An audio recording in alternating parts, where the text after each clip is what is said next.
Well, President Trump's tariffs continue to ripple through the global economy. They've caused wild swings in U.S. trade as consumers and businesses try to adjust to a new reality.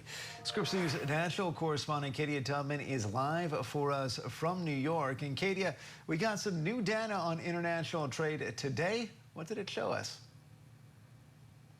Well, Andrew, the U.S. is buying more than it's selling when it comes to what it's getting from the world. And while that's not new data that is out Thursday said that the difference in what the U.S. is importing versus what it's exporting is growing.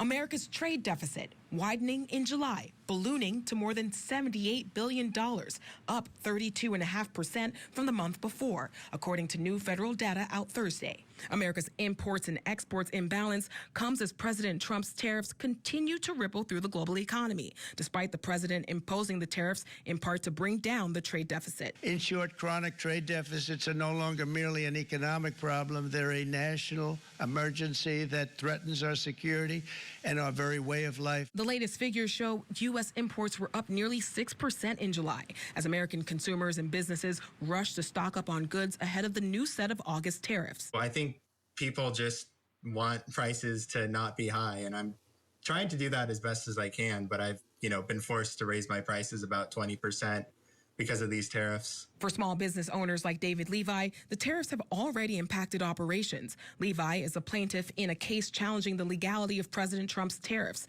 and says tariffs have made it harder for him to sell his product abroad. Because I do my final production here in America, I have to import the parts, get tariffed on those parts, and then send those parts assembled out. So that actually makes me a lot less competitive. Tariffs may also be hurting U.S. products abroad by diminishing the Made in the USA brand, according to marketing expert Professor Dana Olson. Tariffs have impacted American brands globally in a big way. The global average favorability rating of the U.S. has been in negative territory since April, according to a Morning Consult survey. Now, we mentioned the legality of those tariffs being challenged. Well, on Wednesday, President Trump asked the Supreme Court to step in and overturn lower court rulings that found that his administration broke the law when imposing those tariffs. And we spoke to a lawyer representing the plaintiffs, and he said they're hoping to have a hearing in the next 2 months. Andrew? And Katie, we're getting some other major economic news tomorrow. What more can you tell us about that?